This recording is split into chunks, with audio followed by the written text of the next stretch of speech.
Welcome to episode 74 of Super Action Talk. Who's in the Action Talk studio? It's Coopstein. We've had a hell of a time trying to set this episode up. Hey, it's rock and roll. It's not supposed to be that good. It was going to. We excelled. It was. We were going to do a live stream, and as usual, everything crashed.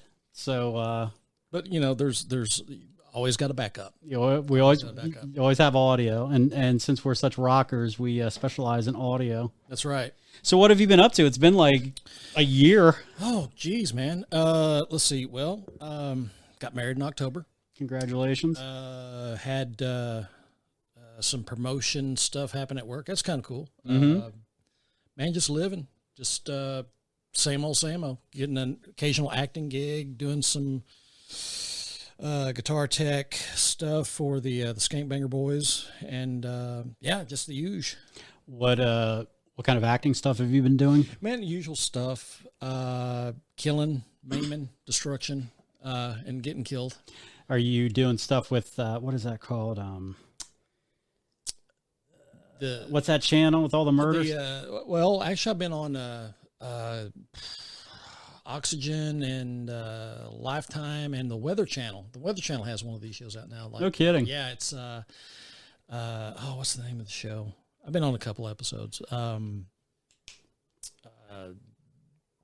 Yeah, those things. So are you like a main character in it? No, I'm usually in and out pretty good. For a good portion of things. Actually, I'll take that back. I was just thinking the last thing I did I think it was an episode of Killer Couples, where I played a dad. I'm getting more dad roles. Oh yeah, yeah. I'm getting. You're transitioning to more respectable, fatherly type, which is cool because it as I've gotten older, I guess I'm kind of getting that look. Mm-hmm. It's funny because when me and Andrea, my wife, we got hitched back in October, and we were hanging out. I think my mom was there, and she made some remark about raising kids and how me and my brothers were when we were younger, and blah blah blah blah blah blah. I'm like, well, what's funny about that is, now that I'm married, I've got 2 kids, and I've never had to raise a hand to either one of them. So what was your excuse? Yeah, right. Like, just to let everybody know I'm a stepdad. Yeah, and the kids are one's 20, one's 18. So I was like, hey, these kids are raised, and I didn't have to do near the mean shit that you did to me. I was just having a conversation with the girl that cuts my hair about that because she's pregnant, and we were talking, and I'm going up home next week. I haven't been home in 5 years. There's a reason for it. Okay. And we were just talking about childhood trauma and PTSD and all that shit that comes along with, how you were raised. Oh, yeah. Well, yeah, we all got stories. But it's funny, like for me, it's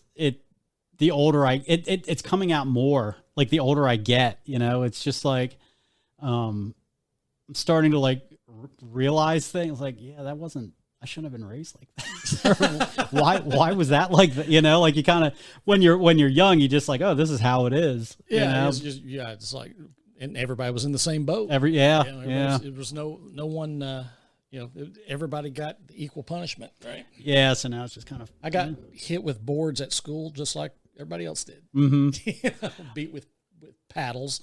I used to get hit with a fly swatter. In the face. I'd always get hit. Yeah. And then when I got too old and it didn't hurt anymore, they'd flip it around. Use the wire? Hit me with a handle then. Yeah, that's like the wire handles. Well, yeah. Okay, gotcha.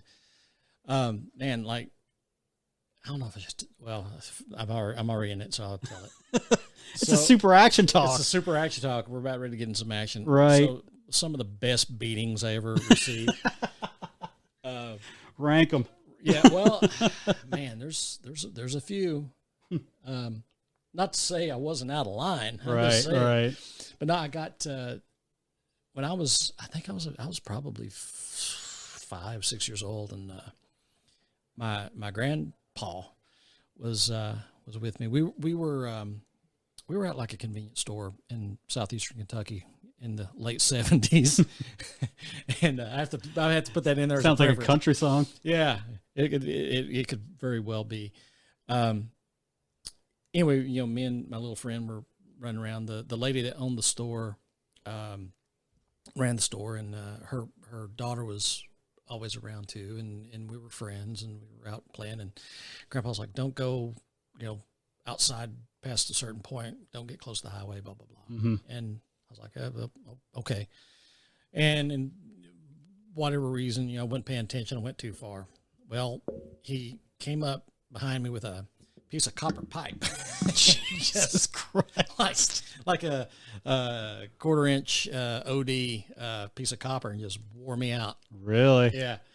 Which that was pretty interesting. That's fucked up. Then my grandmother one time was I was acting up in the kitchen, and she was doing dishes, and I did something or said something, and she turned around with a butcher knife and like swatted me on the ass with the side of the butcher knife. So it's like she was Benny just Benny Hanna in that ass. Wow. But those are the two that stand out. Yeah, that's bad. Yeah. In their defense, they grew up in the Depression. Mm-hmm. So yeah, I was the wife and I talk about that because we're all about the same, Yeah. and it's just fucked up, man, how you're raised. It's really like, yeah, she and I will share stories. The big thing with me it was mostly my mother, actually. She was she would pull hair and like a lot of face stuff, and even to this day it's like you try to get near my face, and I always it's like this gut reaction. So anyway, I'm really looking forward to the trip back home next week. It's like, this took a dark turn. It did, but hey, that's why we do these things. It's super action talk. That's right. This is the action. So your acting gigs, like, do they call you up for that stuff, or do you are you like on a, like, how does that work? They know, like, oh, we need a guy for this, we can call John, or more or less, yeah. They're they have a particular they being the production folks have a particular idea or a look that they need, and I'm in the average white guy column, and nice. They just pick. Oh, we need a average white guy, 5'11", 200 pound, with some facial hair. That guy will work. Okay. So they all kind of know you, so it's just we're all like in the 64 pack of crayons. They just pick the one. Wow. But yeah, that's typically how it works. And so how long have you been doing that? Man, I've been doing that since 2000, I think. Really, 19, that long? 2000? Yeah. Wow. Yeah, I've been in a few of these things. And it's a lot of fun. Because you kind of see how these things are put together. And I honestly don't do it to be on camera. I do it just because it's cool to watch the production and seeing how that works. Yeah. So what do you have more fun doing, that or like any music stuff? Like, man, it's different. I like them both. What I would like, eventually is maybe to get a little bit more into the acting thing.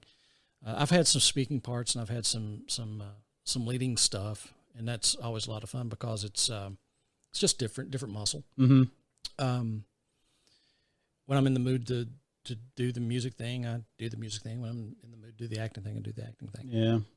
Like Mick Jagger. Exactly. Except I don't make as much money. Yeah. But no, it's cool. There's a lot of I've gained a lot of respect for the character actor guys. And I never was really big into movies or TV at all. But I like the older movies, and I've got a deeper appreciation for like I said, the character actor guys. They're and gals. how they can tap into emotion and stuff. It's very similar to the writing process for, I would say, lyrics in a way, or well, music in general, I guess. It wouldn't be fair to just put it in that pot, but it's just how they can tap into those things and bring those things out from a deep-seated play. It's interesting. The method type. Do you ever listen to well, he's dead now, but they still play the podcast, Gilbert Gottfried's podcast? Gilbert Gottfried's Amazing Colossal Podcast. I've seen an episode or heard an episode here and there. It's one of my favorite podcasts, and it's him. He was very knowledgeable about stuff, but he's more he was there like just color commentating more. Yep. The guy who co-hosts with him, Frank Santopadre, does the majority of the work, but they would have like a lot of old actors, a lot of like old like the one I was listening to today. It was this promoter who did just anybody you can think of, Led Zeppelin, the Beatles, all these people, and he was like all those guys are such characters, like they have such awesome stories, but it's a lot of character actors on there. And it's really interesting. And just to see see where they all, how they came from, it's a lot of vaudeville and then it's really neat. Yeah. I've been listening to, there's I think the name of the podcast is Speeding Bullet, and it's dedicated to Steve McQueen and movies of Steve McQueen. Mm-hmm. And, the more I learn about not necessarily some of his life decisions, but the body of work and his technique and all that, it's the guy had a deep talent, and you go down the rabbit hole with any of those guys, and it's like, wow, it takes just a certain, I don't know how to describe it. It just takes a certain, talent, but a certain type of individual personality wise to be able to do that kind of work and do it well. Yeah. And do it convincingly. Yeah. But yeah, it's really interesting. You're right. They're all characters. They're all flawed. Yeah. Yeah. Especially those older guys, man. It's like, well, a lot of those guys from like in the era that I'm talking about, went through World War II. That's what I was going to say. Yeah. And a lot of them went to like acting school on the GI Bill. Mm-hmm. Lee Marvin's a good example of that. I think, Charles Bronson, like, dude, you talk about an intense individual. Yeah. Like that dude was legit. He was a coal miner in PA. And he was like young. Yeah. Yeah. That's not his name either. I think he has a Polish last name. I think so. I think that was like it was a gate or something at the studio, because when you put your name in the I forget what you call it, the registry, whatever it is, Yeah. He was a subject of some of that podcast I was talking about. And they talk about him and Steve McQueen's relationship, because they were in I know they were in the Great Escape. Mm-hmm. And Bronson was also a boxer. Like he was, dude, his arms were fucking huge. Dude, he was, he was rough. Mm-hmm. But there was a real neat story about, I think it was, what's his name? I think he's with Goldie Hawn, Kurt Russell. Yeah. And I guess, because Kurt was like a child actor. He was super young, yeah. And him and Bronson had a relationship that was pretty cool. And I can't remember all the detail, but basically, like, he got him a skateboard. Kurt got Bronson a skateboard, and like he goes, here it was your birthday, skateboard, and Bronson looked at him, looked at the skateboard, and or maybe it was an airplane, maybe it was a remote control airplane. Anyway, he got him this gift, and he looked at the gift, and shut the door, like to the trailer, and just shut the door. Mm-hmm. And he was like, "Oh, I just pissed off the guy, like, and he was kind of bummed about it, being a kid, Right. But it turns out, like, he came to him a little later and said, that nobody's ever given me anything for my birthday before. Like, that's cold, man. Yeah, like that's something. Yeah. But anyway, it's real neat to it's why we do podcasts and why we listen to them. Just cool stuff like that. That's neat. What's like the biggest production you've ever been in? Biggest production I've ever been in. Probably the Storm Suspicion and the Snap stuff. They're about the same size. Okay. But man, everybody's such pros at that. And on the production team with Jupiter and the channels and stuff. They're just awesome. I went on a date with a girl that used to work for them. She was I forget what she did. It was some sort of production, but she would cast people. And she said, everywhere I go, she was always sizing people up. It's like, okay, well, just even out in public, it's like, oh, I know we need a role for this, needs to fit this description. Da, da, da. She said she was always looking, constantly. That was interesting. Yeah. But we only went out once. She sized you up, huh? Yeah. I was like, what kind of role do I have? Man, what was the answer? We only went out once. I get it. But what about you, man? I've seen a lot of synths downstairs. Yeah, I'm a big synthaholic now. I'm MD finished recording the album, and we're taking a bit of a hiatus right now until everything kind of shakes out. And so it's like I don't know, the past year or so I started really I wanted to be able to do stuff on my own. And since I'm not a very good guitar player, and that makes two of us. Yeah, bullshit. And it's like, and in the back of my head, I always had I always wanted to start my own rap group called Saturated Fat, So I was like, well, that's incredible. PHAT.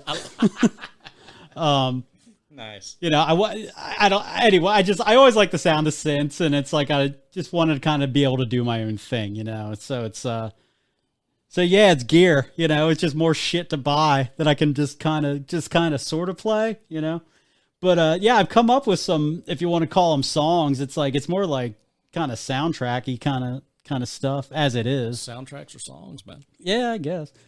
But yeah, so it's, so I've been doing that for about a year or so now, and it's fun, and it's actually kind of,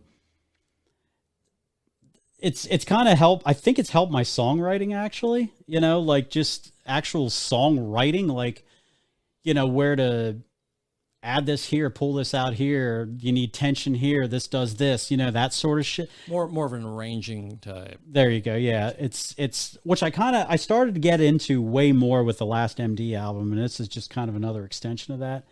Instead of just like my songwriting used to be like, let's just cram riffs together, and then it's like, I can't play a riff over this part because I have to do vocals, so we'll just do something simple. It's like that was the formula. It's like, oh, that sounds cool. Yeah. Let's do 8 bars of an E chord. Yeah, exactly. Yeah, it's like, well, let's actually try to find out, how this shit works. But no, it's fun. It's like it's actually kind of led me down a rabbit hole with like electronics, because a lot of the shit I bought like is old and needs to be fixed. So it's like, well, now I have to buy a new soldering iron. I have to careful. You're getting into my territory. Yeah, well, that's why I reached out to you. Yeah, but yeah. So, but it's been cool. Like, yeah, it's just like learning shit, man. It's like shit that I never thought I'd be interested in. It's like I kind of understand MIDI now. Like okay. Kinda. It's way more complicated than what I thought it was. MIDI channels and MIDI, commands and all that stuff. But yeah, it's a whole other side of music that I never knew existed. And that's cool because it kind of sparks that creative thing, right? Yeah. So songwriting. Mm-hmm.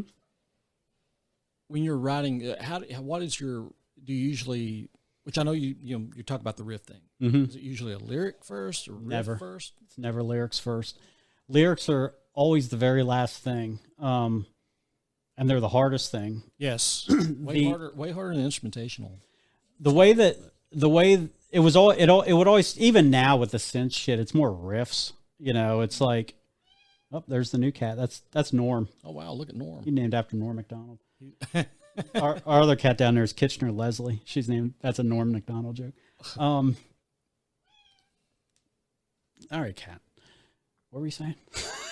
Cat's about the lyric writing and the lyrics. It's for me it's more about melody than actually like. That's not true.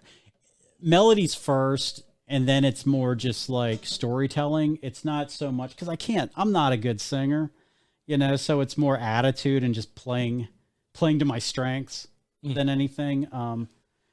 I really sweat over lyrics, and it's like you wouldn't know it, but I really do spend a lot of time on them. Man, it's tough. Like, yeah, and I can't do it. Like that's one muscle I just wasn't born with. Well, it's like most of them are dumb, and they're gonna be dumb, but it's like they don't have to be so dumb, Right. Like I love Black Sabbath, but like if we're being honest, they're probably the worst lyrics you'd ever hear in your life. Like out of context, maybe. Yeah, I love it and it works for it. Yeah, but like it's not Sylvia Plath, No, it's dumb rock and roll. Like I love the Hives. I fucking love that band, and they have the stupidest lyrics you've ever heard in your life. But it's like it's more about melody and attitude, and that's what I like. That brings up another thing I was actually talking to a buddy of mine about the other day about guitar players, about who we consider to be awesome. Mm-hmm. And what is it about it? Is it the is it the technique or is it the attitude? Mm-hmm. I think you got to have a little mixture of both. Yeah. But like when you see someone on stage, that might be a great technician, mm-hmm. but they're really kind of like it's boring. Yeah, you get up there yawning. Yeah. But then you get someone up there, it's just like a 3-chord in the Truth punk band, and mm-hmm. it's like, man, that guy was incredible. Yeah. So there's a lot of the older I get, the more that's the camp I'm in. Like when I was young, you want somebody that's feeling it. Yeah, and it just, I don't know, just like it's great that you're awesome at your instrument, but like that doesn't impress me like it used to. Yeah. Well, there's certain things that I know I can't do as a guitar player, and when I see somebody doing it, it's like, there it is. I would be so much better of a musician if I could do that one thing. How often are you really going to use it? That's exactly right. About a year ago. Do you want something else to drink? I might grab something here in a minute. I'm good right now. All right, I'll pause it here in a sec. About a year ago, because I'm terrible at slap bass, and I don't even want to be good at it. Yeah, because I don't really care for how it sounds. But not that this is slap bass, but like I wanted to learn about like double stops.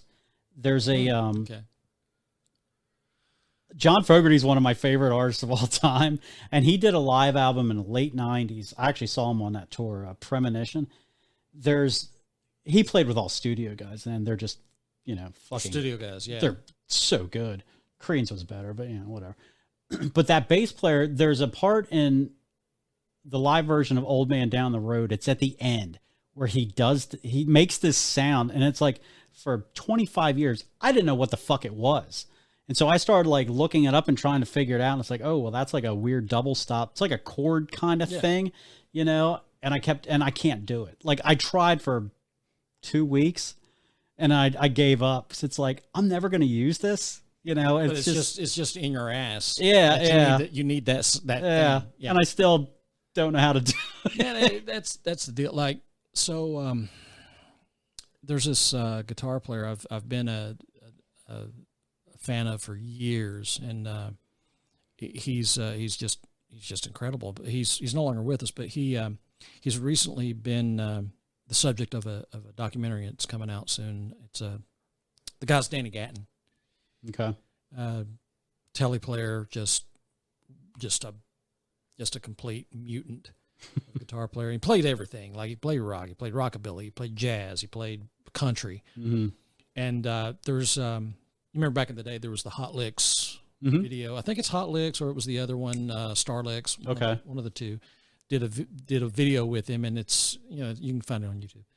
But dude, he's doing like the Merle Travis, I call it the Merle Travis style finger hybrid picking thing, and I've been watching that for about 2 months now, and I've just got like maybe 2 bars that I can actually mimic. Yeah, but you know, there's the I'm a rock guy. Mm-hmm. I play primarily, when I do play, I play primarily heavy rock or metal-ish kind of stuff. I'm never going to use that shit. Never. But you know, there's just something about it. Like if you spend I look at it like this: you spend the time learning that thing or a thing, you may never use that particular device, but everything else you do benefits from it. Right. You know, you may not use that, but your dexterity is going to improve for another thing that you use. Yeah, it's never a bad thing. No, to learn that. It's not. Learn that kind of shit. And if you get lucky, it may lead to a song. Mm-hmm. It may lead to a riff.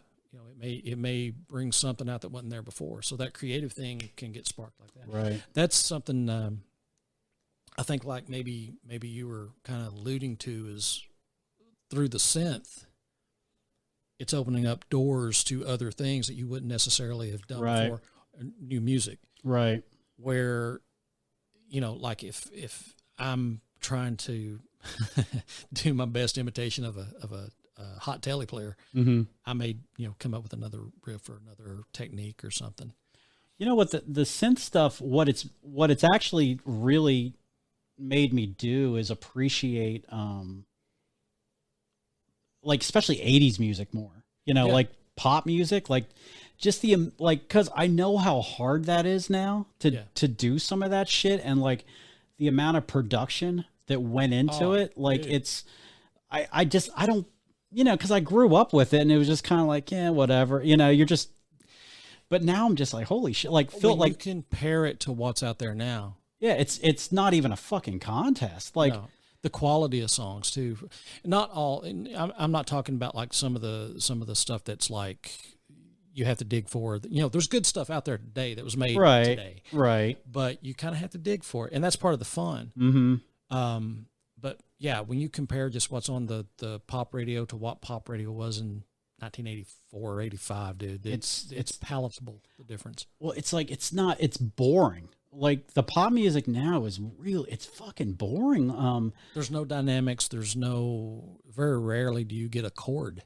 Yeah. And it's like, you know, it's predictable. Like, you know what's coming up, you know it's going to drop here. It's going to do this. It's going to do that. You get a song on the radio that was produced by 5 people and written by 12, and it's the same 5 people and it's the same 12. Yeah. In the 80s, you kind of had the same kind of deal, but there was just something different about the way the music was produced and written. Yeah. I think a lot of it is those guys and gals, they came up at a different time, and the people that are making the popular music now, I think a lot of them, you know, they came up with the computers and producing stuff like that, you know, like it's just.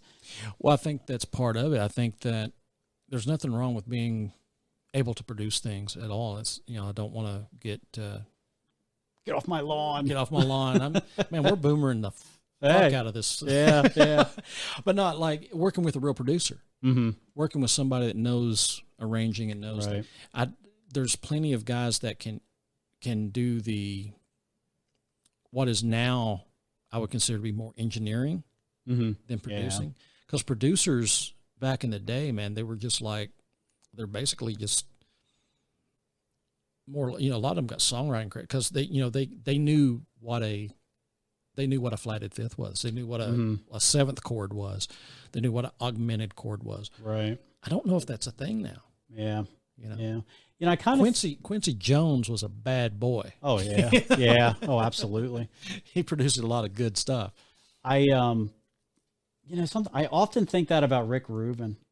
I think, like, look, I like a lot of music that's come out, but I wonder if it's more hype than anything, because I always heard he really doesn't do a whole lot. I've heard that too, and the answer is I don't know. I think that maybe, I mean, I'm totally guessing. Maybe it's a vibe. It might be a vibe, but it might also be the fact that he gets the hell out of the way, and the artists can do their things. Because if you look at the artists that he was producing, I don't know what he's doing now, but I mean, you look at, I know he did the Cash thing.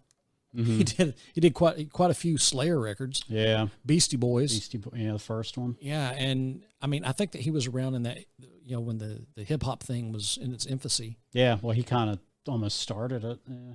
To an extent, and I'm not really, no pun intended, hip to the hip hop deal, because I was metal guy, rock guy, but it seems like he was in on the front end and could make things happen for those folks, which is great. I don't know how deep he is into the theory of music, well, he can't play guitar. He doesn't know. He doesn't know how to use the board. None of that shit. So it's like, I know that I forget the engineer's name that works with him, but the engineer's a badass. Yeah, he gets some good sounds. Yeah, you ought to get all the credit. Yeah, do you want to get a drink? Sure. Yeah, we'll take it. All right. So we're talking about Rick Rubin and his engineer's wizardry and ranch water. Big shout out to the wife. Bragging on her mixology skills. I'm drinking a White Claw like a bitch. Hey, it's a dirty can though. Yeah, it is. I'm drinking the Sam Adams Gold Snap White Ale. It's pretty good. Yeah, I don't know how old that is. It's okay. It ages like wine. Yeah, but I hope. Honestly, I think about a year ago when I was here, I think this is what I was. I know they were.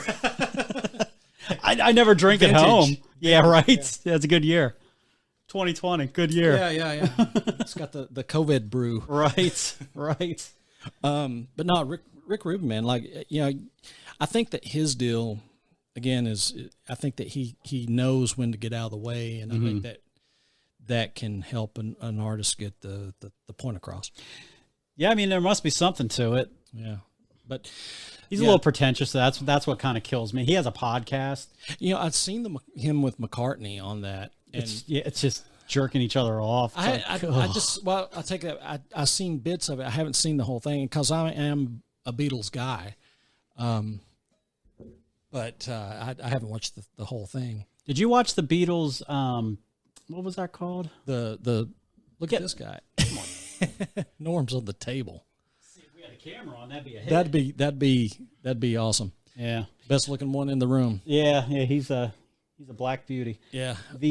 What is that? What was that called? The Get Back? The Get Back, it was like a 7-part thing. Yeah, it was 3 parts. That was like 2 hours each part. Yeah. Did you watch that? I watched the first 2 and I might have finished that, but I can't remember. Because there was a lot of stuff going on. I didn't fully enjoy it. I was occupied, but dude, I need to go back and watch it again because you really get a sense of how that machine worked. It was all Paul. Yeah, Paul really, and that's what I've always assumed because you got your Paul camp, you got your John camp, and I'm Team Paul. Yeah. Oh, I think that he was way more talented than the other guy. I was like George though. George was George. He was part of the formula. Here's the thing about it. I think that looking at it from years of we've got years of history there, and looking across the whole catalog between all the Beatles, of all the Beatles. The thing that made that work was Paul and John and Ringo and George. When they split, John went one way and it was too much of a John thing, and then Paul went one way and it was too much of a Paul thing. Right. But when you put those guys together, you had it. Yeah. Balance each other out. Yeah. I mean, and there's several bands like that. Look at Zeppelin. Look at Van Halen. Look at name them. I think that's why supergroups don't work. Yeah, you get too much. Everybody's trying to be a star. Well, it depends. Let's define supergroup. Like Well, who to you is the prototypical supergroup? what's the one? What was their name? Winery Dogs. Was that their name with Michael Anthony? And, well, what Mike? It was Billy Sheehan. Okay. Portnoy, and Kotzen. Okay, there was them, and then who's the one? Mick Jagger had one for a minute. Did he? Yeah, it was like maybe 10 years ago. I can't think what that was called. There's been a see, I think like what's oh my god, I'm getting old. Soundgarden, Temple of the Dog. no, well them too. I don't think they're very good. You might be talking about Audioslave. Audioslave. I don't think Audioslave. I like maybe like 2 songs. Well, they had 2 albums, right? Yeah. Okay, so and I'll put the Winery Dogs thing in this as well. The first Winery Dog record, I really dug. Mm-hmm. Everything after that, I didn't really get. And I say I didn't really get because I don't want to. It just might have not. I might not be smart enough to pick it up. Right. Right. But the first record was fire. The same thing with the Audioslave deal. I think they may have done 2 records. Yeah. And the first record I felt was really good. Mm-hmm. Now, was it I'd give it, I don't know, 3.5 out of 5 stars or whatever the hell. Yeah. And I mean, look, they sold more records than I'll ever sell. So who the fuck am I? But I think that what happens to these bands, and there's like when I think of getting back to the supergroup thing, like a supergroup to me that worked, and this it may not be a fair thing, because it was like supergroup before that was a thing. Mm-hmm. You look at Cream. Technically, that was a supergroup. It is, and it was probably the first one. Yeah, I could see that. Or the Birds. The Birds. Yeah. Crosby, Stills, Nash, Young. You had the Hollies and the whole thing. I don't like Cream either, though. You see, I like 2 songs. Well, the thing is like they were experimenting. Mm-hmm. What do you do? Personally, I like the catalog. There's a couple songs I love, but it's mostly like. The band from that era that really just kicks me in the ass, though, is the Wesley Bruce Lang. Oh, yeah, yeah. Dude, that's some shit. And that's a super group, but that's a super group. That's Mountain and Cream. Yeah, and that's one you never hear about. Dude, that record is... Was it Wes Lang and Bruce? Bruce, Bruce and Lang. I think that's it. Yeah. I just know the covers. My dad had it on 8-track. Blue cover with... Dude, there's some fucking riffage on that. You ought to put a little riff on. Yeah. Just a little thing on and fix it in post. Yeah, we'll put it in post. Yeah, that's but even like Mountain, like I think they have more bad songs than good. Like I think the ones that are good are fucking killer. Like Grand Funk Railroad's another good example. Oh, dude, of that. I was listening to them this afternoon. The shit that's good is just like holy fuck. But man, they got a lot of stinkers. There's a lot of the ballady stuff. Killer, yeah, dude. Like getting back to Mountain, like okay, Mississippi Queen, fair enough. That great riff, whatever. To me, that's not their best song. To me, their best songs are Theme from the Imaginary Western. Never in My Life. Never in My Life. That's a fucking killer. We used to cover that. My band covered it as well. God, I love that song. It's so good. Yep. Da, da, da, da. Even Hendrix loved that riff. I used to go to the Guitar Center here when what was his name, Jim? Oh, Jim, my boy Jim, man. I talked to him the other day. Love that guy. He because his little stand was set up right by the bass room, and I remember. I mean, this is like 10 years ago now. Yeah. I remember going back there and fucking ripping that lick, and he popped up. He stuck his head around the corner. And he goes, "Yeah, yeah." I did the same thing. Like I did same riff. Yeah, like he always knew. It was like, that guy's for real. Yeah, like, try out this Les Paul, you'll love it. It's funny. But yeah, Jim's the best. But Never in My Life, another one. Nantucket Sleigh Ride, like those are my 3 or 4 jams. Yeah, man. Like you put that on an 8-track, I'm there. Yeah, they're fucking killer, man. But yeah, dude, but the Wesley Bruce and Lang, dude, like holy shit, like that record was strong. Dude. Like everything on it was a keeper. What did they do 2 albums or 1? I think they did 2 albums. I think they did, yeah. But that thing fell apart real quick. Yeah. There was just it was the 70s, man. Yeah, Coke and Egos. That's right. That'd be a great name for a band, by the way. Coke and, maybe that'll be my next band. Saturated Fat's first release will be Coke and Ego. What you call it was kind of a super group. Cactus. Dude. That bass player. Yeah. Wow. I can't say. Phenomenal. Yeah. What was his name? I know it. It's right there. Oh, my fucking internet's so gay. My internet drinks Bud Light. Jeez. What was his name? It's God, it's in my fucking yeah. Well, it's Carmen, right? Carmen a piece and Jimmy Caputo. No. Bass is Carmen, yeah, and Jimmy Caputo. No, there was another guy there. I thought there was too. Yeah, Tim Bogert. Yeah, there it is. Yeah, that's the guy. Right there. Yep. Yeah. Yeah, Vanilla Fudge. Vanilla. Man, we're going back now. Going back. Vanilla Fudge. God damn. Start Yeah. playing some Guess Who. And dude. You know what fucking band I think kind of gets a bad rap is BTO. They do get a bad rap, man. Those guys were.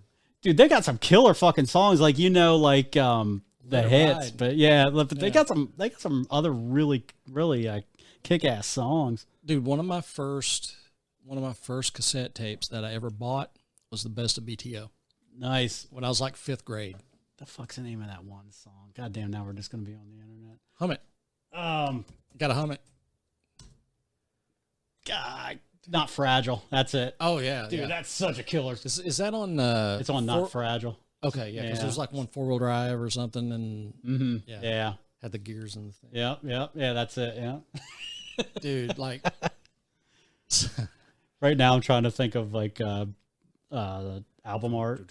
I'm going down that road right now. Yeah, it's like Randy Bachman. Mm-hmm. He was in Guess Who. Yeah, that's probably what set you down there. Yeah, yep, exactly. Yeah, Randy Bachman, dude. He's damn Canadians. Yeah, Guess Who was a great band there too. Like, so yeah, I think I've talked about it before. My mom and dad had me when they were really young, so their music was still hip when I was a kid. But like all that stuff, man, was just yeah. I think the 70s in general, for the longest time, got a bad rap about crap music. But man, looking back on it, I think that's my favorite. That's my favorite decade. I think as far as rock goes, yeah, absolutely. Yeah, it's fucking tough to beat. 70s and then the 90s, but that's just nostalgia for the most part for me. And you kind of touched on it a minute ago about the Black Sabbath thing. Like I like, of course, the first 2 albums are classics and whatnot. But man, when you get into that mid 70s Sabbath, coked out of their fucking minds, that's my jam, dude. That's the shit. I love that. Like Volume 4 and Master of Reality and I think Sabotage. That's like, I play those more than anything as far as the Sabbath stuff goes. It's just fucking. What's that? It's one of the last albums with Ozzy. Never Say Die. They had what's that song on there? Junior's Eyes. Yeah. That's a fucking sleeper, man. Like I don't think that one credit. Yeah, that's a killer fucking song. That album gets a lot of hate, but I'm telling you, that album is fucking good. Like it will stand up to anything that's out there today. Like it is good. That was like you said, the last one with Ozzy, I think. I think it was. Dude, you can't poo poo on that album. It's Go back and listen to it. If you're poo pooing on that Sabbath album, you're an asshole. Go back and listen to it. That was at you could really hear the transition of his vocals like becoming way more processed. Yeah, when it started to get to that chorusy detune. Yeah, kind of yeah. I wonder why. You can kind of hear, like, if you listen to the shit on Sabotage, like, it is way up, way up there.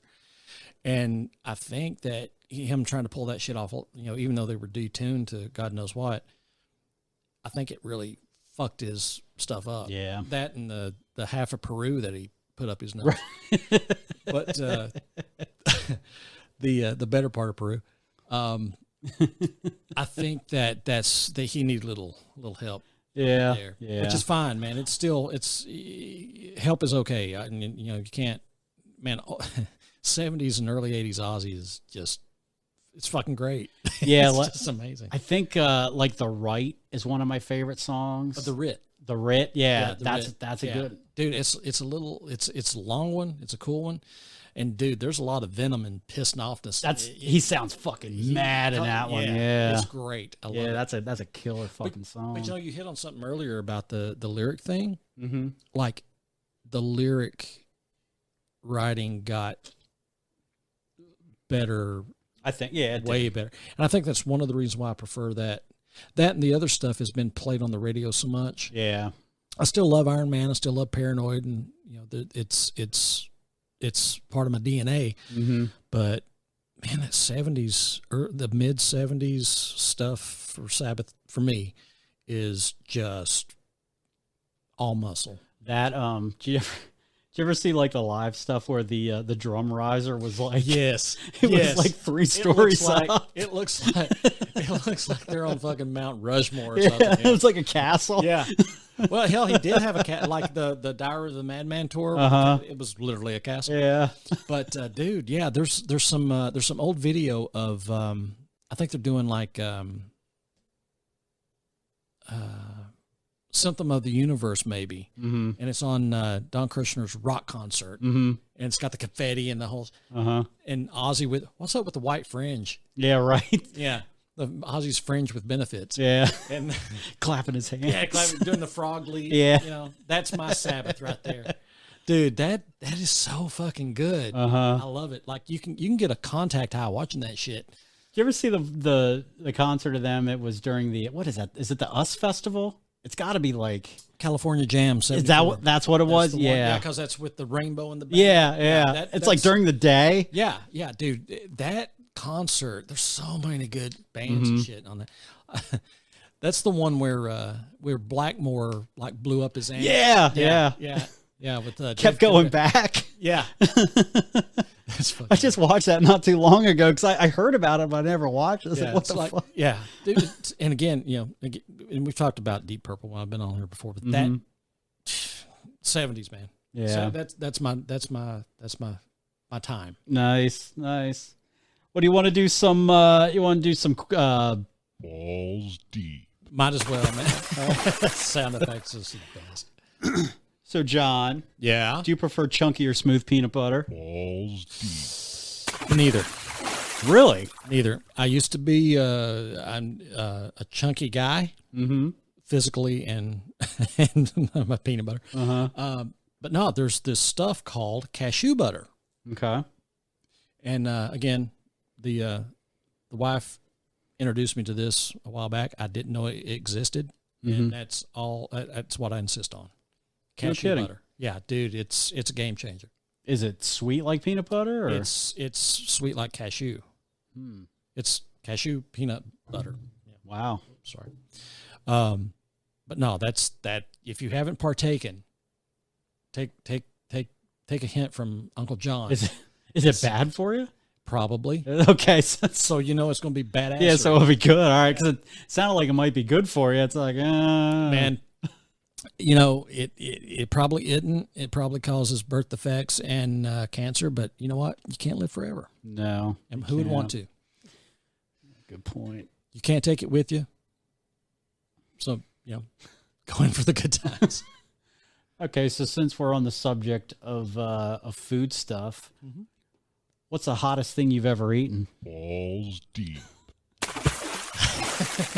Okay. Let's see. Hottest thing I've ever eaten. There was a buddy of mine used to work with years and years ago. This is probably in 99, 2000. Brought this hot sauce in. And I can't remember where he got it from, but it was the concentrate stuff. Mm-hmm. And the name of this shit was called Possible Side Effects. That was the name of it. Okay. And, he's like, oh, It's a good album name, too. It is. He's like, you want to try this? I'm like, man, I can't handle that. He's like, no, man, it's not that bad. Try it. I was like, no, I'm good. I mean, this shit should have been put on the Geneva Convention. It's toxic. I finally gave in. He took the thing open, and I put just the tiniest drop, not even enough to call it a drop, on the end of a toothpick. Put it in my mouth, and it lit me up, dude. And I was on my way home, and I had to stop twice to get milk. Literally, from Merchants Drive to Lenore City, I had to pull off the interstate twice to get something because my head was like to blast off my shoulders. It was the wickedest shit I've ever experienced. I can't remember if it's the hottest thing, but I wish Austin was here because he was right next to me when this happened. We played this. It was our first show back after we lost our first guitar player. We played at this. It's not there anymore. It was like this DIY spot over off of. I guess that's Broadway over there. It's where the new concourse is, like cross street. There's a place called the Purple Palula is what it was called. It's like there's like a transmission repair It's shop. like next to it. Okay, yeah. Yeah, there was like I a remember that car place. wash there or something. Yeah. It was a dump. It was like a flop house. Yeah. So, and it was like a bad snowstorm too, but we played there and we had a bunch of time to kill. So we went across the street and there's a grocery store there. It's like a Mexican grocery. It's not like it is. It's a Mexican grocery store. I think I know the one you're talking about. And in the back of that store, there's like a little like seating area, like a little restaurant thing. So it's like, I mean, it's fucking like, it's legit Mexican, which I'm not good with. I like chi-chis. And I have like all these, like, I can't handle hot shit. I can't handle it at all. Gotcha. And I wasn't, anyway, I ordered like tacos or something. Austin grew up in Texas, so he knows that shit. Yeah. And so I ordered tacos. I was like, oh, whatever, just give me this sauce. He's like, are you fucking sure you want that? I was like, oh yeah, it's fine. It's fine. And we were playing in like an hour, you know? So it's like, I always try to watch what I eat before we play. So that's a thing. I don't want to shit myself. Yeah, nobody, yeah. And I got these tacos and I fucking ate them. And it's just like immediately my fucking eyes just swelled up. I kept eating it though because I didn't want to seem and I don't want to seem like a pussy, even though it's like all the Mexicans were laughing at me, and then Austin's laughing. He's like, dude, stop eating. I was like, they're laughing at me, But yeah, that was bad. And I don't drink milk anymore, but I kept ordering milk and water, and it doesn't do anything. So I found out something like after all of that happened, and and the burns healed. Sugar, like a teaspoon of sugar. That's what will that'll kill it. It'll kill it. Yeah. The thing is with even the milk. Especially water. Don't do water. Right. Sugar. That's interesting. Straight, just, white granular sugar on your tongue. Spoon. Did you watch that Hot Ones? Did you ever watch that on YouTube? Is that the one where they have like guests come in and they're like eat hot wings? Yeah, and it so gets hotter. Stupid. I love it. I can't. I watched. I think I watched the Henry Rollins one. Okay, I never And saw maybe that. the Steve Austin one, and I mean, I didn't hate it, but it was like, once you see a couple of them, I'm done. I love it. Watch the Bill Burr one. I fucking love Bill Burr, but like his episode is so funny. He's like, just giving him shit the whole time. Oh, fuck you, man. Like, yeah. So, I got a funny story about tacos and hot shit. So, back, well, it doesn't matter. It was like 2001. Not that it matters, but I I was doing some power plant work in Monterrey, Mexico. Mm. And there was a group of us down there and went to this little cantina and we were eating some stuff. Great food. Mm-hmm. Great food. It was amazing. But one of the guys, he did like hot shit. Mm-hmm. And of course he orders something that's like just wicked. Yeah. Well, he got like what's the real hot, the ghost pepper Mm-hmm. thing, I think, or something. You know, he gets this ridiculous fucking something so hot nobody can stand it or should be allowed to be able to order it. Anyway, he's eating and he gets the juice of this shit on his hand. Uh-huh. And after a while, you know, we're done and we're all, you know, fat and tired and yawning and stretching. Yeah. And he does this deal, you know, he puts his hands in, you know, rubbing his eyes, and then all of a sudden he just loses his mind, knocks the table over and starts running toward the restroom. Wow. Like literally knocks the table over. All of our food, all the drinks go fucking everywhere. Wow. And we're like, what? And then I realized what happened. Uh-huh. So the waiter's like, what the hell just happened? I was like, habanero, pointed to that, and he goes, See. So I go in there and like, he's just like under the sink and Yeah. dude, it was bad, but yeah, he pepper sprayed himself. It was great. I dated this girl once and she had pepper spray on, I remember, on her kitchen table. Oh God, I got a story about that. But And I was asking her, I was like, how far does this stuff shoot? She's like, oh, it goes pretty far. I was like, bullshit, it doesn't do it. And I went outside and I sprayed it and like fucking clockwork, a little breeze picked up. Yeah. It fucking came right back in. Oh my God, I wanted to fucking die. I mean, it's awful. It's horrible. There's you know, you can get even even the garbage shit that you get, like Walmart's pretty bad. Yeah. We were on our way to Austin, Austin, Texas.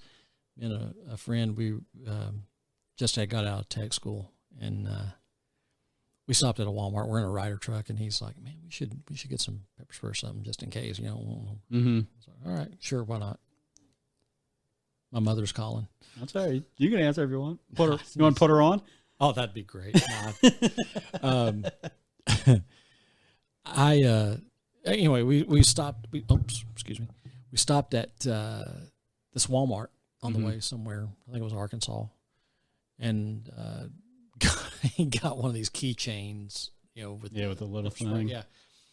Well, you know, he puts on his keychain. We take off and go. You know, we're cruising. It's like midnight somewhere near Texarkana, I think. And he's like, "Man, like all of a sudden I'm just hot." What are you talking about? It's like my lips are kind of numb, my eyes are burning. The shit had leaked. Oh, wow. He got on his hand and he's sleeping. He's doing this, and Oh, then all of a sudden man. it just starts pouring, and we had to stop at like a. Meanwhile, I mean, we're out in the middle of nowhere. Yeah. And I think we had to drive like another 30, 40 miles, and he's like, you know, dying. Finally, I think we pulled into like a Flying J or a pilot or something. He had to wash his face, and then that just made it worse. And then you get attacked when you're at the Flying J, but you don't have any pepper spray to fight. Exactly. Yeah, with ninjas. Yeah. But yeah, Wow. that was the pepper spray story. Huh. Well, that's fun. So that was balls deep. Balls deep. On a completely unrelated topic, and we'll wrap this thing up here in a little bit. I've been well, okay, let's do it like this. Do you have any recommendations? Anything Recommendations? Yeah, I don't know, anything, any movies, anything you've been watching, any music? Man, that kind of put me on the spot. I could probably think of something if Well, let me here, I'll give you time you to got think. something? Yeah. So, have you been watching? I'm obsessed with this lately. That's Facebook. That's not YouTube. In London, there are these protests, these Stop Oil protests. Have you seen any of that? No. It's been going on for like a year now. My internet's so goddamn slow. Stop Oil. So it's these people. They're like, I don't really understand what they're trying to protest. It's like new oil coming into the country or something like that. But they go out in the middle of the street and they form like human like chains and they don't let traffic get by them. And the motorists and stuff get pissed off. They'll walk real slow, and the cops, they don't or can't do anything about it. So, yeah, like people they're pissed off, and they'll go up and they'll just start like ripping down their banners and attacking them and pushing them out of the street. It's really, I don't know. I've been watching these videos like crazy. It looks like they're in a Jewish neighborhood. But like cars will fly through, you know, because that's all they just walk real slow. And there's all kinds of people that sit behind them and just keep beeping, and yeah, they'll like attack them and shit. Go back about 30 seconds. I was wanting to kind of get a feel for how many there actually are. Like there's like, what? They'll block 20? the street. Yeah, something like that. 20, Yeah. 25 people. But they're like all over the city. Huh. Like there were some of them, during Wimbledon, they ran out on the court and they threw a bunch of like confetti in the air, and then they just sat on the court so they couldn't play until security came and picked them up. where the hell's John McEnroe? Right. But yeah, so it's like, but I mean, there's so many of these. Wow. Yeah, like, so it's like that's what was that headline? Commuter assaults, nonviolent. I don't know. Oh, that's a guy who can speak a bunch of languages. Yeah, and then they'll go into like different like department stores and do it. Yeah, see, they're blocking the street. They'll sit in it. But it's a lot of old hippies and a lot of like unemployed kids, like, you know, young people. Right. Gotcha. See, like people are trying to get to work and shit, and they just sit there and block it.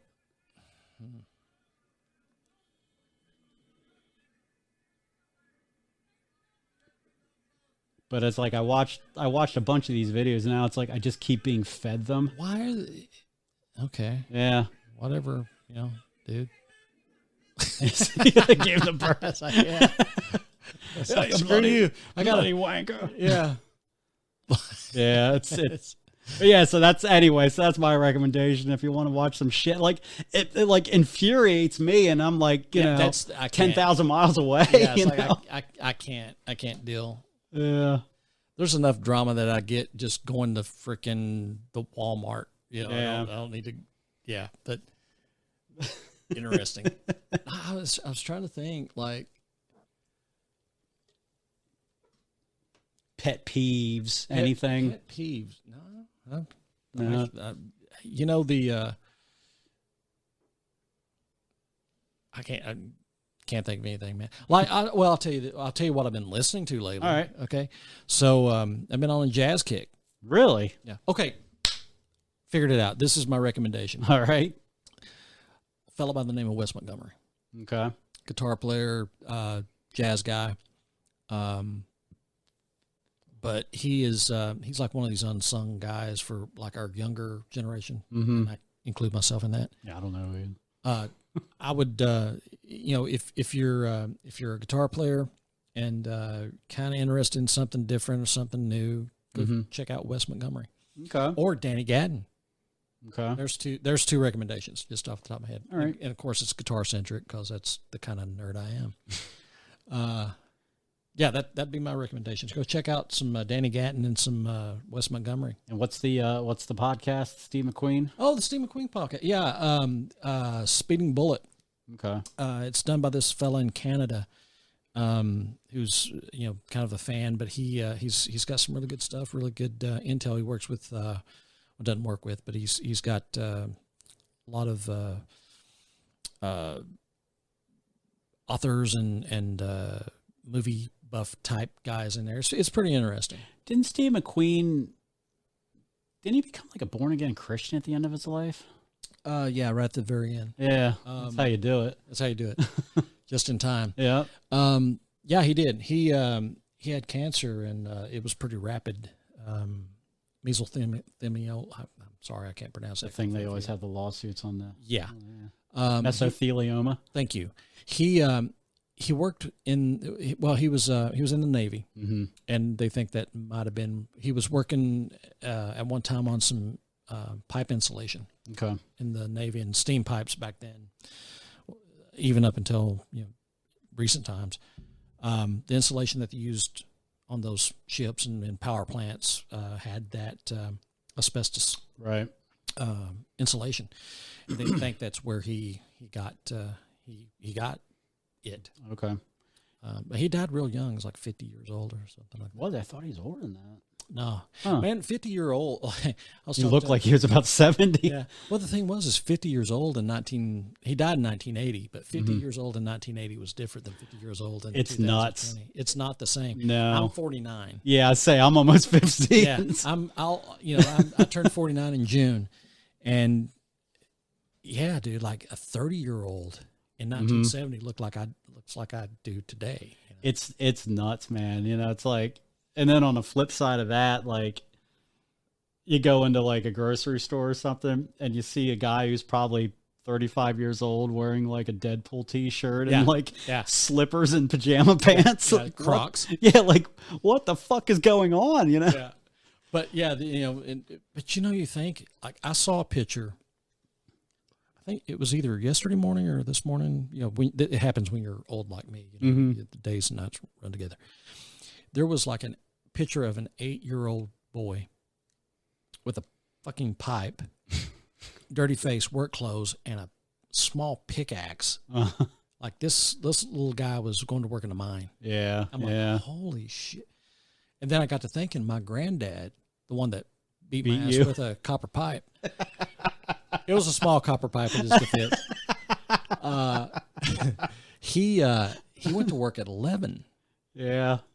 And he worked in a sawmill at 11 years old. Say it wasn't like just cutting grass. It's No, you're fucking hard labor. And it's hard for me to, people won't know what I'm talking about, but it sounds like one of these, had to walk uphill both ways. Yeah. In the snow. But literally it was a hell of a walk. Like he had to, partial mountain he had to cross when he was like 11. And this man had a 4th grade education and was one of the smartest human beings I've ever met. And I've worked with PhDs, I've worked with scientists, I've worked with a lot of smart people, and he was one of the top. Yeah. But, that it's like people lived way harder. Way harder. Yeah. Yeah. And it's a thing. A guy I work with is, he's from Puerto Rico. And then when he came here, he lived in like the worst part of Philly and all this shit. So every now and then he'll keep me in check. Yeah. If I'll bitch about, real white people shit, he's just like, dude. First world problem. Yeah, right. He's like, I used to work on a dairy farm at like 10 and do this and do this. Like, fuck, man. So my, say this one, I was in 4th or 5th grade, and we were learning about the Depression. My grandpa, he was born in 32. So, he was a young kid when that was going on. And, I asked him, what was it like, I said, well, I really don't know. I was like, well, what do you mean? He's like, we were so poor, we didn't notice it. Yeah. I was like, okay. It's a benefit to it, I guess. Yeah, but he was serious. Like, I was like, damn, Yeah. Like he's like, we were so poor, we didn't notice it. Like, I think my great grandmother had, I think she had 17 children and only 12 lived. But that's how it was. That's how it was. Yeah. And some of the, there was, and I don't remember the particulars of it, but one of the children died a very, very horrible death because it had a milk allergy, and it died as an infant. Like, dude, and then you think of like polio and all this, all this stuff and the stuff that people had to deal with on and it was just life. Yeah. That's how it was. That's one of the balls deep questions I would ask people was, would you want to live, I'm trying to think, what is it? Would you want to live 100 years in the future or 200 years in the past or even 100 years? Wow. And it's like, for me, because I wouldn't last a fucking day, it's like it's always future. Of course it could get worse, Well, that's the benefit of knowing. Yeah, but it's just like, dude, first of all, everything wanted to kill you. Yeah. Like you break your leg, you might fucking die. infection. In fact, yeah, it's awful. Tetanus shots, man. Yeah, Tetanus shots. yeah, yeah. It's just Well, let me ask you this on that question. Let me ask you. Balls deep. Here we go. Part 2. The revenge. yeah, We're just riffing at this point. right. Given that question, Mm-hmm. would you, if you had the choice to go back, Mm-hmm. does that mean that you would have the knowledge of the past? Like No. you would know, so it'd be just like a new thing. Mm-hmm. Gotcha. That's tough. Balls deep. You know, I would, I would go for the past 200 years or. You think? I think so, and my reason being is I know that there was plenty of wildlife. There was plenty of food. There was, you could make it. Don't necessarily know what the future is. Yeah. Doesn't look like it's gonna be very good. Yeah, future's looking grim. Yeah. Oh, maybe I might change my mind. But I'm not one of these guys that have I don't have like a lot of I don't know what the right word is, reverence for like past that far back. Yeah. I do think that if I had a choice, like I would have liked to have if probably been, probably go far enough back to where I could have been in my early 20s in the 70s. Okay. And I know that there is like there would have been a lot of economic hardship. There would have been a lot of stuff going on there. But man, I had the best cars, best music. Yeah. Yeah. For what I like. I think it was easier though overall. I mean, it's like, again, it depends on, like, a couple white guys be way easier than, if we were black or something. But like, I think the easiness is relative to what we imagine it would be. mm-hmm. I don't think when you're in the moment, when you're in that time, I don't think you know. No, you right? don't. You don't. It's just life. Yeah. Yeah. I don't know. It's tough. I tell you what, though, in the 1960s, it would have been scary as hell. I mean, I see a lot of parallels between what was going on then and what's going on now. But man, there's a lot of turmoil. You think about like the way the 60s started, and then like with the Kennedy assassinations and Martin Luther King and all that tragedy, Mm-hmm. Vietnam. Like, man, Yeah. it wasn't. I wouldn't call it. I don't know if I'd say it was easy. Well, it's like the thing of it is like, and actually that guy I work with, I was talking to him because he's 10, 11 years younger than I am. Oh wow. Okay. Where I grew up at, it was like right next to nuclear plant, 3 Mile Island, nuclear accident. Familiar with it. Yeah. So, I've actually worked there, so like, and we'll be up there next week. tell them I said hi. Yeah. But like we used to have, we had bomb shelter at our school. We regularly did drills for that because they were afraid of like being nuclear bombs and all that shit. Yeah, terrorist attacks. I remember we did that pretty fucking frequently, and it made us it fucks with you, but I don't think you realize it. I might be just a hair older than you. Mm-hmm. I don't remember doing that sort of drill. I remember, but I was living in southeastern Kentucky, and there was no, Yeah. Well, I think the chances of us being bombed and you guys being bombed, we'd get it before you because we're around. New York's not far, Philly's not far, DC's not far. Yeah, you're in that New England-ish. We're right in like if you're gonna hit anywhere, you're gonna hit there. I mean, I would say that Oak Ridge was probably a big target, and that was probably the closest thing to us. Yeah. And as the crow flies, it's only 120 miles or something. So you're from Kentucky originally? Originally, yeah, southeastern Kentucky. How'd you end up here? Harlan County. After high school, I came down here for college. Okay. And then after college, I went to Texas, to Austin, and then came back up here. How long were you in Austin? 3 years. About 3 years. Hmm. Worked for a computer chip manufacturer down there. It was the first job out of school. Did you like it there? I loved it there. The only issue was at the time it just wasn't geographically desirable because of being away from family, and then people started getting older, and I wanted to be around closer. So I figured Knoxville area was good enough. It wasn't too close. It wasn't Knoxville, too far. Good enough. Yeah, Knoxville, good enough. Knoxville, that'll do. Essentially, that was it. It was close enough I could get home quickly, within a few hours, and far enough where I wasn't like, too close. Right. Yeah. No, I get it. I totally fucking get it. It was also in an area where I could be gainfully employed. Right. And do cool shit like be in bands, be involved in music, be acting, whatever. Do you ever? Do you think you're going to stay here? I think so. Yeah. I mean, I've been here longer than I was ever in Kentucky. I moved here in 1999. Okay. And again, I went to school here, college here, but then left and then came back in 1999. So I've been here since then. Yeah. So we're going on 24, 25, 23 years, something like that.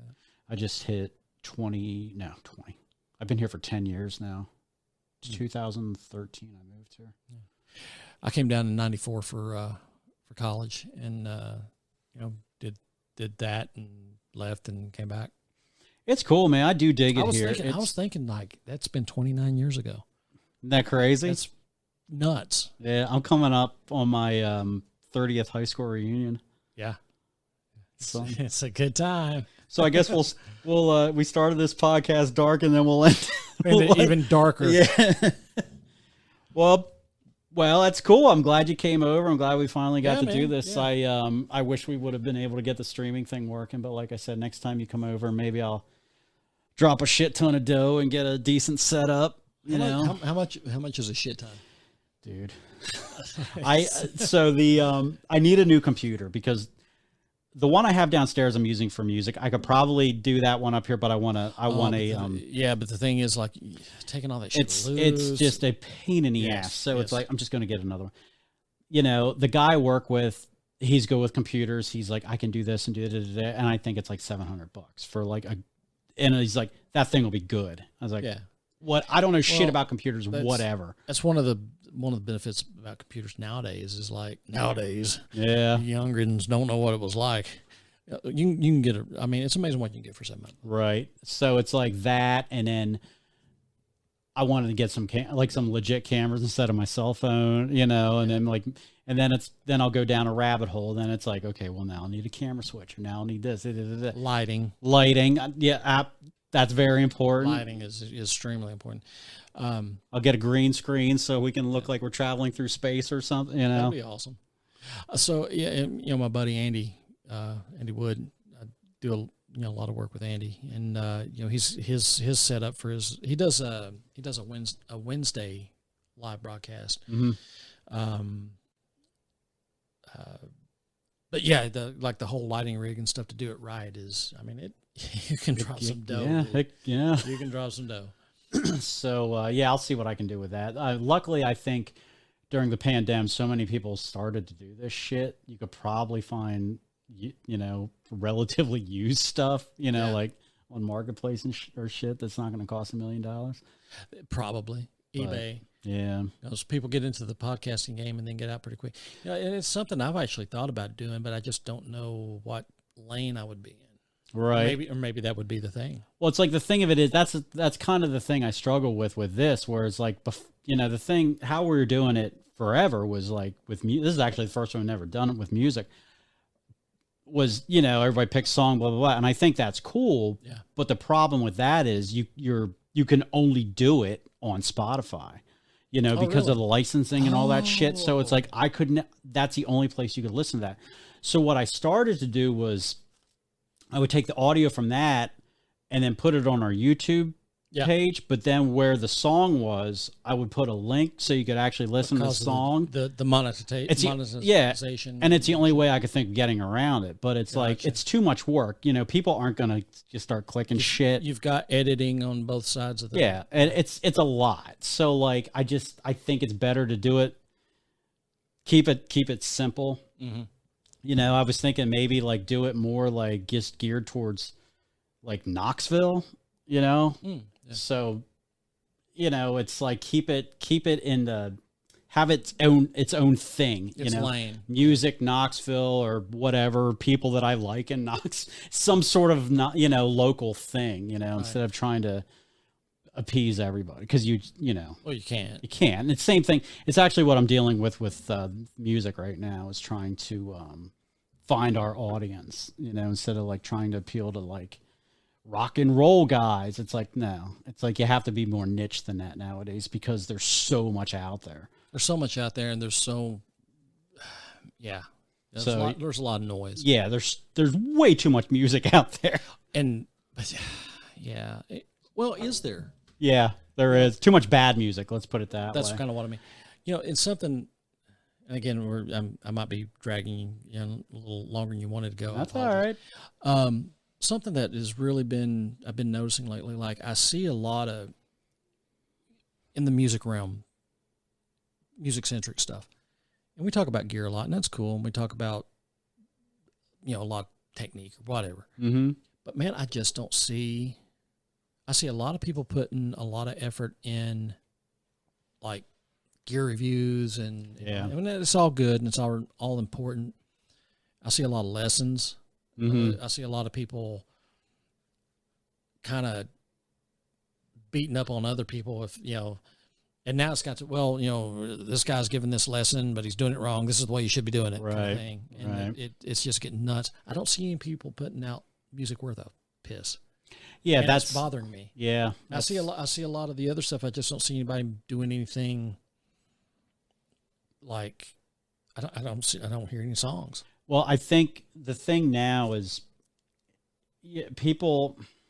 because people play more towards an algorithm than they do like any sort of actual like music integrity.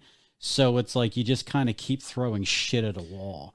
You know, that's getting the clicks. Right. And it's like, so you're focused more on marketing than you are the actual music. It's like, it's like that with fucking everything now. It is. Though. And I think that's the thing that I'm noticing. And you just explained it better than I did.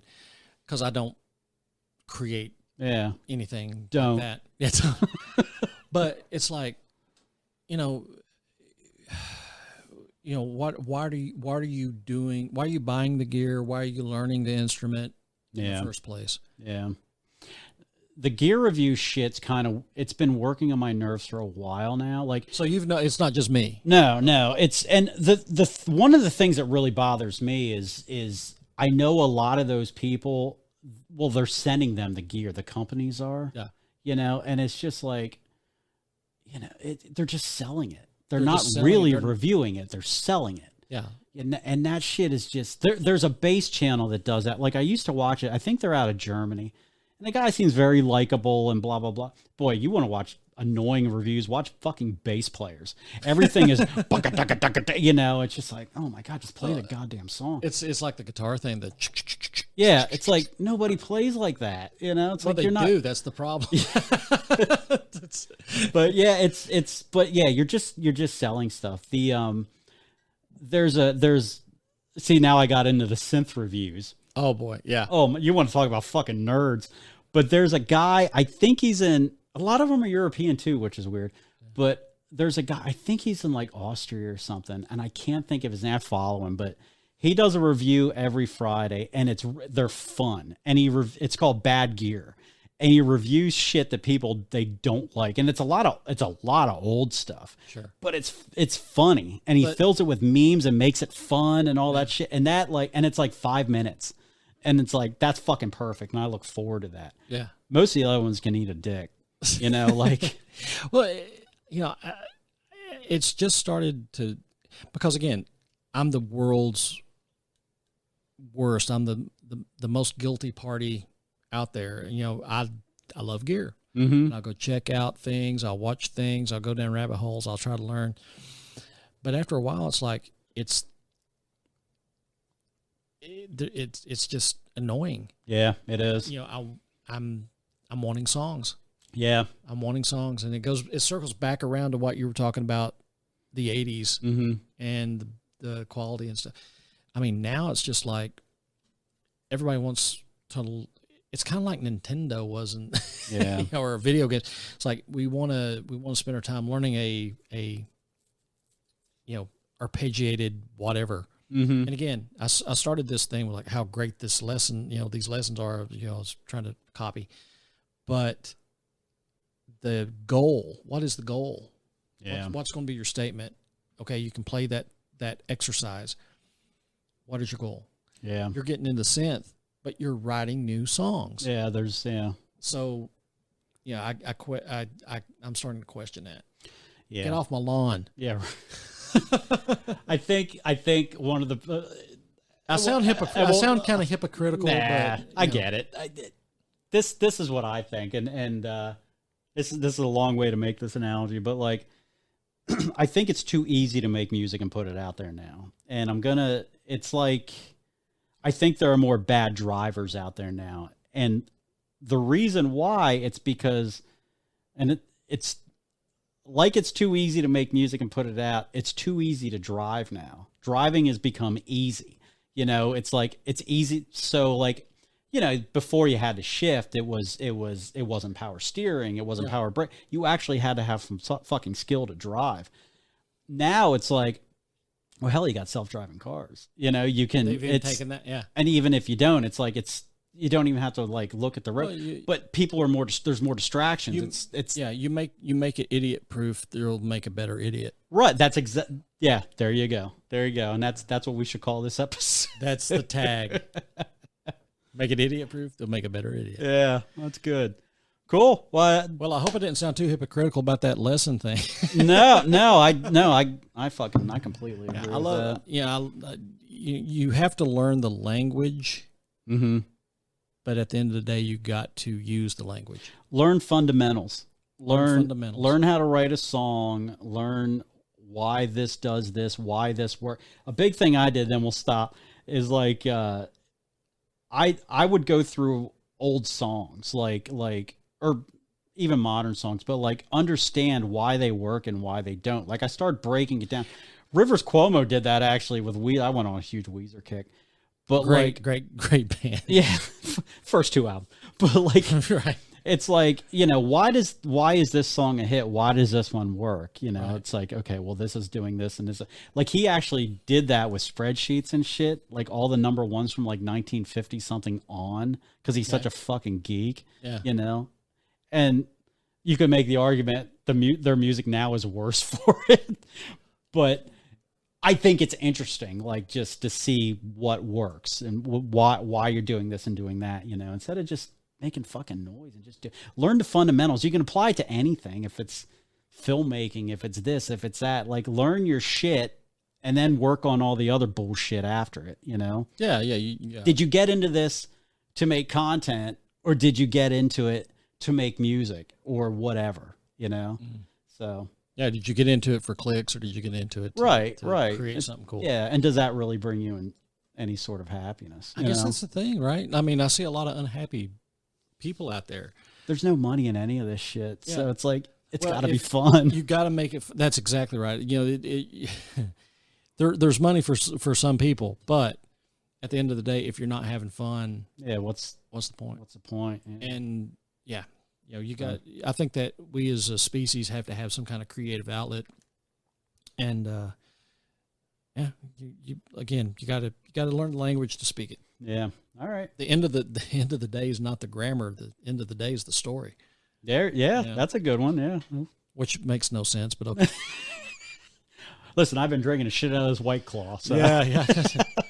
about a half a 6-pack in. Well, that beer's so old, it's probably extra fermented. Yeah, I think it is. Yeah. All right, so that was episode. What are we on? 74. 74. Man. 74. Balls deep. Wrong button. Thank you. That's that White Claw. White Claw come in with a bad driver. Thanks for coming in, John. Man, thanks for having me. And It's we been fun. will. Maybe next time we'll do this on video. That'd be awesome. right. I'm in.